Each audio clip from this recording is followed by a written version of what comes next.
Hey guys, welcome to my YouTube channel. In the previous class, we had seen self-confidence and positive thinking. Now, in this class, we're covering Introduce Lecture, Session 4, Personal Hygiene and Self-Grooming of Unit 2nd, Self-Management.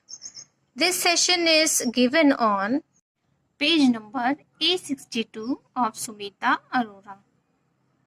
In this page, they are covering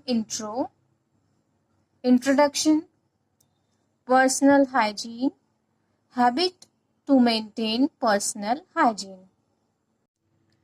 In introduction, it says self-management also means feeling good about oneself. Student, हम already previous session में self management के बारे में discuss कर चुके हैं. Self management means अपने आप को कंट्रोल करना, अपने आप को रेगुलेट करना. आप अपने आप को क्या कंट्रोल करोगे? अपनी फीलिंग को, अपने बिलीव्स को of oneself. Now they are repeating same thing here. Self management also means feeling good about oneself, अपने बारे में अच्छा महसूस करना. This involves feeling healthy and feeling good about self. Students, self management में अपने आप को अच्छा महसूस करना, अपने आप को हेल्दी महसूस करना इन्वॉल्व रहता है. कोई भी अपने आप को हेल्दी कब महसूस करेगा? जब वो पर्सनल हाइजीनिक वे में स्ट्रॉन्ग होगा. नाउ पर्सनल हाइजीनिक वे मीन्स अपने आप को साफ सुथरा रखना, अपनी बॉडी पे ध्यान देना. Now, health is one aspect which is heavily depend on personal hygiene. Student, आपकी health totally depend किस पे करती है? Personal hygiene में. One feels good about self when one has positive self image. Now यहाँ पे positive self image का meaning क्या हो रहा है कि हम किस तरह की सोच रखते हैं, बिलीव्स रखते हैं, हमारी अपने नज़रों में हमारी इमेज किस तरह की है, या फिर दूसरे हमारे बारे में क्या सोचते हैं. Knowing how to dress for the occasion, आपने किस टाइप की ड्रेस किस ओकेजन पे पहनी है. How to carry out oneself, अपने आप को किस तरीके से आपने तैयार करके रखा है. How to conduct oneself, आप दूसरों से किस टाइप का बिहेव कर रहे हो, आपकी इमेज क्या है उनके सामने. All this makes a positive image of oneself. ये सभी चीज़ें क्या बनाती है? आपकी पॉजिटिव इमेज बनाती है. All this comes from self grooming. कहाँ से आता है ये? सेल्फ ग्रूमिंग से. स्टूडेंट, सेल्फ ग्रूमिंग का मीनिंग होता है working on the improvement of our self image along with how we conduct ourself with others. आप दूसरों के साथ में किस टाइप का व्यवहार करते हो, उस बेस पे आपकी जब सेल्फ इमेज बिल्डअप होती है, वही आपका क्या आता है वहाँ से? Self grooming. Now next they are discussing personal hygiene. Personal hygiene in detail. Now what this is? Personal hygiene prevents disease and maintain a good appearance. Student, अगर हम साफ सुथरे रह रहे हैं, अपनी पर्सनल हाइजीन का ध्यान रख रहे हैं, तो वह डिजीज को प्रिवेंट करेगा और हम अच्छे लगेंगे. Good appearance which is an essential aspect at the social level. Social relation को मेंटेन करने के लिए, अपने आप को अच्छा फील करने के लिए हमें नीट एंड क्लीन रहना होगा. Because student, no one likes people with bad breath and bad body odor.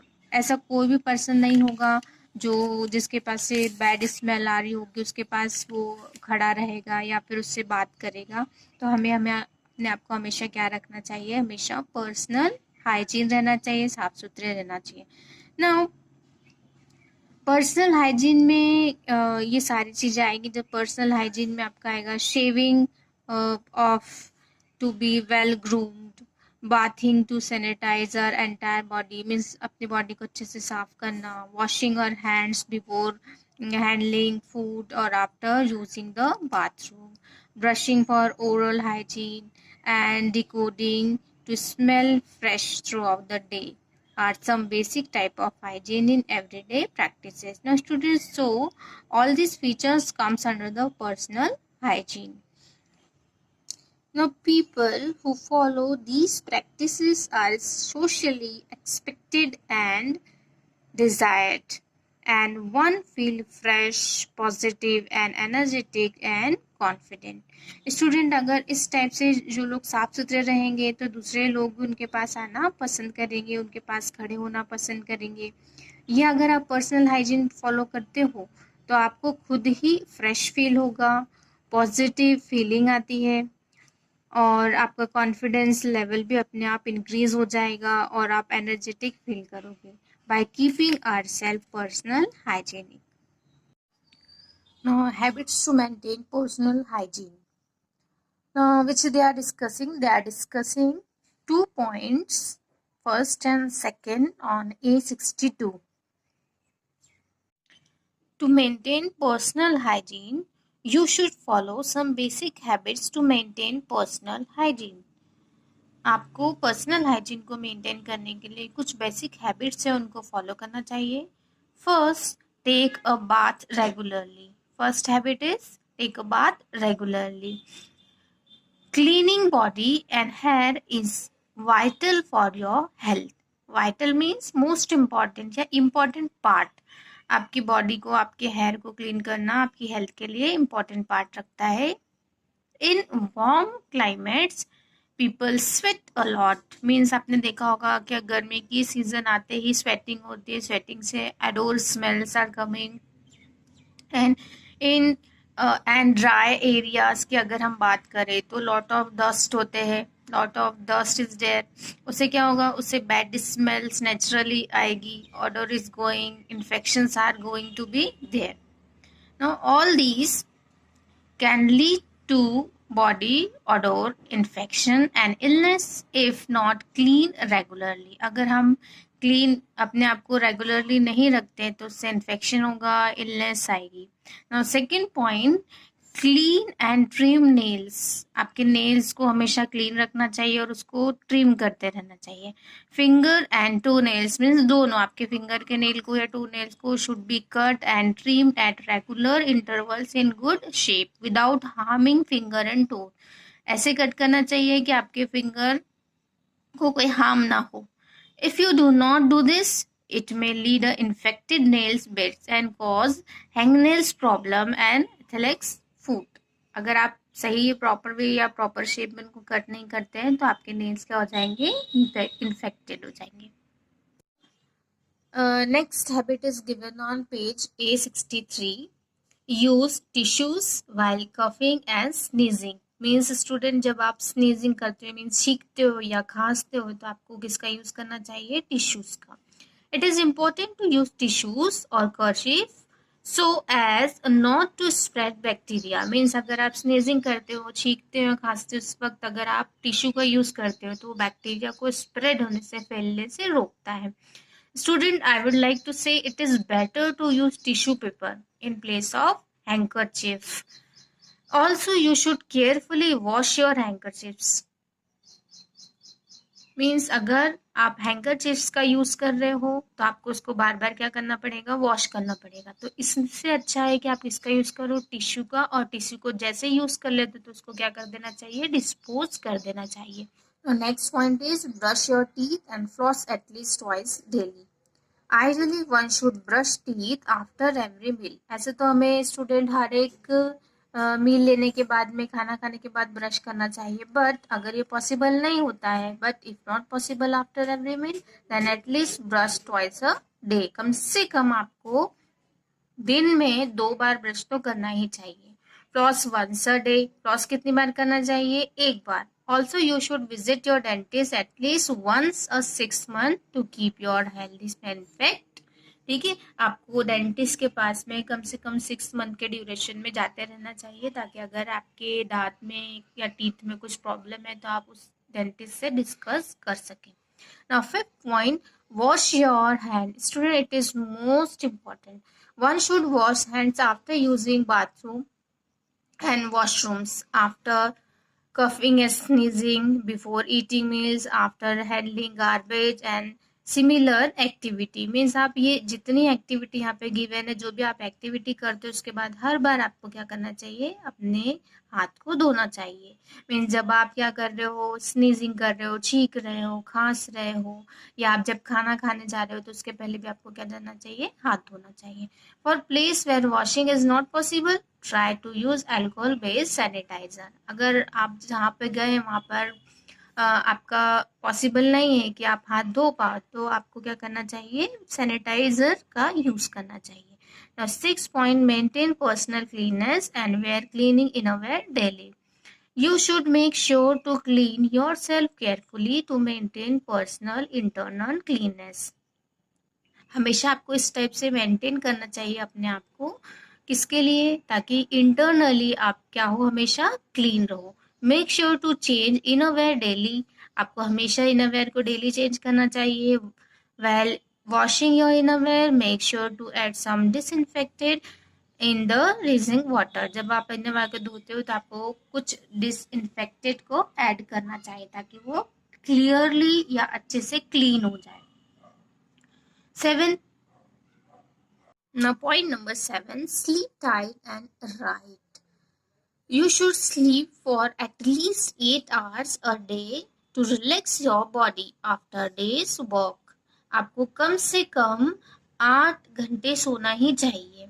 जब आपका काम पूरा खत्म हो जाता है उसके बाद में जब आप नेक्स्ट डे क्या करते हो, फिर से आपको डेली रूटीन फॉलो करना पड़ता है, इसलिए आपको कम से कम 8 आवर्स के लिए स्लीप करना ही चाहिए। अगर आप स्लीप नहीं करते हो, मीन्स लैक ऑफ स्लीप में रिजल्ट इन मैनी प्रॉब्लम्स। आप प्रॉपरली नींद नहीं लेते हो तो बहुत सारी प्रॉब्लम आती है, लाइक हेडेक होगा, रेस्टलेसनेस होगा, इट में cripple the body immunity system, आपके इम्यूनिटी पावर है वो कम हो जाएगा, अदर नेचुरल डिफेंसेस और आ जाएंगी। तो आपको प्रॉपरली और टाइट और राइट स्लीप लेना चाहिए। Next topic is self grooming. Our self image is composed of many things. हमारी जो सेल्फ इमेज है वो बहुत सारी चीज़ों का एक कॉम्बिनेशन है या बहुत सारी चीज़ों से मिलके बना है। द वे वी सी, जैसा हम देखते हैं, एंड थिंक ऑफ आवरसेल्फ, जैसा हम सोचते हैं, the way people see and think about us, कोई दूसरा हमारे बारे में क्या सोचता है, हमें किस टाइप से देखता है, हमारी क्या इमेज है उसके सामने। How we take up situation and challenges, हम चैलेंजेस को और सिचुएशन को किस टाइप से हैंडल करते हैं। हाउ वी कैरी आउट और वर्क एंड रिस्पॉन्सिबिलिटी, हमारी रिस्पॉन्सिबिलिटी को, जो हमारे पास में काम है उसको हम किस टाइप से पूरा कंप्लीट करते हैं या पूरा करते हैं। Working on the improvement of our self image, हमारी सेल्फ इमेज को क्या करना, इम्प्रूव करना, उसको इम्प्रूव करने के लिए along with how we conduct ourselves with others and in response to challenges and situation is called self grooming. आप अपनी सेल्फ इमेज पे वर्क कर रहे हो, उसको इम्प्रूव कर रहे हो, तो उसके लिए आपको क्या देखना पड़ेगा कि अगर कोई आपको किसी टाइप का चैलेंजेस दे रहा है तो उसको आपको सही तरीके से कंप्लीट करना, आपको सिचुएशन को बहुत अच्छे से हैंडल करना। Now the exact definition of self grooming is working on the improvement of our self-image along with how we conduct ourselves with others and in response to challenges and situation is called self-grooming. मतलब अपनी self image को अच्छा बनाना, उसको improve करने के लिए जब आप क्या करते हो, अपने आप पे वर्क करते हो कि आप दूसरों के साथ कैसा व्यवहार कर रहे हो, आपको कोई चैलेंजेस या सिचुएशन मिली तो आप उसको कैसे हैंडल कर रहे हो, उसका रिस्पॉन्स कैसे दे रहे हो, यही सभी चीज़ें जो आपकी सेल्फ इमेज को इम्प्रूव करने में हेल्प करती है कहलाती है आपकी सेल्फ ग्रूमिंग। ना student, next point is changing self image, अपनी इमेज को क्या करना, चेंज करना। अब ऐसा नहीं है कि अगर आप पॉजिटिव सोचते हो तो आप नेगेटिव सोचने लगो, बिल्कुल नहीं। अगर आप नेगेटिव सोच रखते हो तो कुछ किसी न किसी तरीके से क्या करो, आप उसे चेंज करके पॉजिटिव वे में जाओ। Our positive believes about ourself form a positive image. अगर आप पॉजिटिव सोचोगे तो आप क्या करोगे, पॉजिटिव इमेज को बिल्ड करोगे। And the negative believes about our self form a negative self image. These self-image related beliefs collectively form an emotional worth of ourself called self-esteem. इसी सब चीजों को क्या कहा जाता है, self-esteem. Student, on page number A64, many factors are given. Many factors that can bring about a positive change in our image are being given below. आप ऐसे किस चीज को फॉलो करोगे कि आपकी पॉजिटिव इमेज बनी रहे। पहला आएगा dressing sense. More than 50% of people's perceptions of us is based on how we look. हम किस टाइप से दिखाई दे रहे हैं, कोई दूसरा पर्सन या हम कहें तो 50% पीपल इसी से अंदाजा लगाते हैं कि हमारा इमेज किस टाइप की है। Our dressing and grooming give us a competitive edge to make a positive first impression. आप जैसा ड्रेसिंग सेंस आपका होगा उसी हिसाब से आपके सामने पर या किसी पर्सन पे क्या हो जाएगा, इम्प्रेशन पड़ेगा। Some points to remember to look professional and sharp are. ये कुछ पॉइंट्स आपको यहाँ पे गिवन है जिसको फॉलो करते हुए आप किसी के सामने कैसे लग सकते हो, प्रोफेशनल और शार्प लग सकते हो। Wearing professional and conservative cloth. Our dress should be clean, well ironed and not loose or too tight. आपकी ड्रेस बहुत ज़्यादा लूज भी नहीं होना चाहिए, बहुत ज़्यादा टाइट भी नहीं होना चाहिए, बिकॉज अगर ऐसा होगा तो आपका पूरा ध्यान आपकी ड्रेस पे लगा रहेगा और आपका कॉन्फिडेंस वैसे ही क्या हो जाएगा, डाउन हो जाएगा। Wearing clean and polish shoes. आपको हमेशा अगर शूज आप पहन रहे हो तो वो क्या होना चाहिए, क्लीन होना चाहिए और वेल पॉलिश्ड होना चाहिए। Now second, body language. Body language is the collective name for the use of conscious and unconscious gestures, movements and postures that we use to reveal our true feelings and emotion. Student, आपकी body language, आप कैसे खड़े हो रहे हो, कैसे बैठ रहे हो, ये सब आपके बारे में ही बताता है। It includes our gestures, postures and facial expression. जैसे आप अगर किसी चीज से डर रहे हैं तो ऑलरेडी आपके फेस पे ही क्या दिखाई देगा, वो डर दिखाई देगा। आपका फेशियल एक्सप्रेशन ही बताएगा कि आप डरे हुए हो। By merely pulling our shoulders back gives other an impression that we are confident person. अगर आप बहुत अच्छे तन के खड़े हुए हो, सीधे खड़े हुए, तो वो आपके कॉन्फिडेंस को बताता है। तो बॉडी लैंग्वेज भी इम्पोर्टेंट रोल प्ले करता है आपके पॉजिटिव इमेज में। Similarly, smile not only makes us feel better but also make other feel comfortable around us. अगर आप अच्छे से किसी भी चीज का रिस्पॉन्स एक स्माइलिंग फेस के साथ देते हो तो वो दूसरे को भी क्या करता है, अच्छा फील करवाता है। A person with a good positive and smile definitely looks self-confidence. अब आपके चेहरे पे स्माइल कभी आएगी, तब आप क्या होगे, कॉन्फिडेंस होगे। और कॉन्फिडेंट कब होगे, जब आपकी थिंकिंग क्या होगी, हमेशा पॉजिटिव सोचते हो या गुड पॉजिटिव आपका बिहेवियर होगा। Looking into the I while speaking and listening to someone. जब आप किसी से बात कर रहे हो या किसी की बात सुन रहे हो और आप उनकी तरफ देख रहे हो तो ये बताता है कि आपका उनकी बातों में इंटरेस्ट है और आप कॉन्फिडेंस भी हो। Talking slowly with clear diction to aids too. No student, third point is physical exercise. आपकी जो पॉजिटिव सेल्फ इमेज है वो तभी बनेगी जब आप क्या रहेंगे, फिट रहेंगे। और आप फिट तब रहेंगे जब आप क्या करेंगे, एक्सरसाइज करेंगे। So it is important factor. Physical exercise help us feel better physically and mentally. जब आप हेल्दी रहेंगे तो आप मेंटली भी क्या रहोगे, बेटर फील करोगे। Helping us to develop a positive attitude and emotional stamina needed to take us personal goal. Student, यहाँ पर 4 पॉइंट्स बताए हैं जो फिजिकल एक्सरसाइज आप करते हो वो आपको कैसे बूस्ट करने में, आपकी इमेज को इम्प्रूव करने में आपकी हेल्प करते हैं। Exercise help us strengthen. आप एक्सरसाइज करोगे तो आपको स्ट्रेंथ भी आपकी बढ़ेगी, आपकी जो बॉडी है वो टोन होगी। Making it firm and look better, boosting और बॉडी इमेज। जब आप फिजिकली फिट रहेंगे तो सामने वाले को भी देखने में अच्छा लगेगा और आपको भी अच्छा फील होगा। विथ एवरीडे वर्कआउट और बॉडी ग्रोस स्ट्रॉन्गर। आप डेली अगर फिजिकल एक्सरसाइज करते हो तो आपकी बॉडी क्या होगी, स्ट्रांग होगी. Giving us nearly immediate result for our hard work. This give us feeling like we can do anything. अगर आप स्ट्रांग रहोगे, आपकी बॉडी या फिजिकली आप अच्छे रहोगे, तो आप कोई भी काम को कभी भी मना नहीं करोगे और आपके मन में हमेशा ये फीलिंग रहेगी, yes I can do this. Exercise is about setting and achieving a series of goals. Goals को अचीव करने में एक्सरसाइज आपकी कैसे हेल्प करेगी. जैसे अगर आप अच्छे रहोगे, फिट रहोगे, तो आप गोल के बारे में सोचोगे. अगर आप बीमार हो तो आप गोल के बारे में सोच ही नहीं सकते हो, सिर्फ आप पूरा कैसे करोगे. इम्प्रूविंग और stamina and developing more endurance. Endurance means the feeling of doing things. हमें स्टेमिना इम्प्रूव होगा फिजिकली अगर आप एक्सरसाइज करते हो, और जहाँ स्टेमिना इंक्रीज हुआ तो आप किसी भी चीज को करने में आप में फीलिंग आएगी कि यस मैं ये काम को करूंगा, ये काम को करूंगी. Each time we set a goal and succeed, we get a sense of achievement and improve our self-image. Exercise release feel good hormones and regulate stress hormones, which help in relieving stress and anxiety.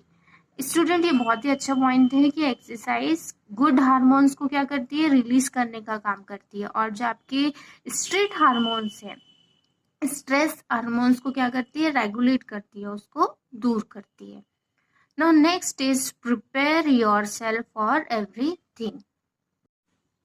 Next point is prepare, not it is not a point, it is new topic. Prepare yourself for everything.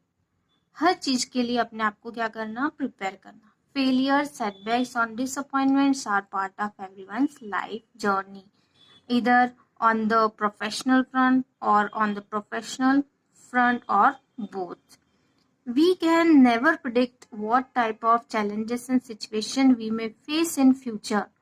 Students, अपने आप को हर काम करने के लिए prepare रहना चाहिए, क्योंकि हमें ये नहीं पता है कि इन फ्यूचर हमें किस प्रॉब्लम का या किस चैलेंजेस का या सिचुएशन का सामना करना पड़ सकता है. But we can always learn some skills that will help us be ready for any challenges in futures.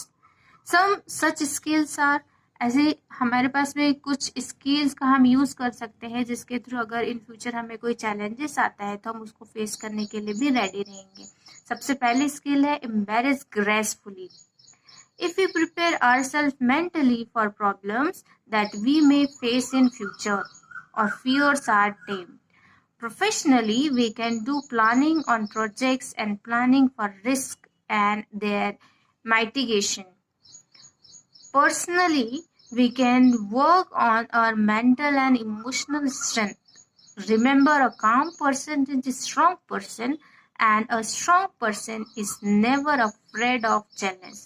Student, इस पूरे पॉइंट्स का मीनिंग ये निकल रहा है कि अगर एम्बैरेस ग्रेसफुली है तो आप क्या कर सकते हो, अगर इन फ्यूचर आपके पास कोई चैलेंजेस आ रहा है तो आप उसको फेस भी कर पाओगे. आपने ये देखा होगा कि जो भी काम पर्सन्स हैं वो अपने काम से डरते नहीं, वो स्ट्रांगली उस सिचुएशन को हैंडल करते हैं और उसको दूर करते हैं. Second, acceptance. When we face a challenge or experience a setback, we may feel frustrated or helpless. But if we handle it with a different mindset, we will feel empowered. For this, first, we need to acknowledge and accept the situation and use our strength and skills to counter it. Acceptance means अगर student आपने कोई काम को हाथ में लिया है तो ये आपको पहले से ही माइंड को सेट करना चाहिए कि इसमें किसी न किसी टाइप का फेलियर आएगा ही, और अगर आएगा तो हम उस फेलियर को किस टाइप से दूर कर पाएंगे. तो आपको सिचुएशन को पूरा हैंडल करते हुए आना चाहिए. एक्सेप्टेंस की स्किल्स आप में होनी चाहिए.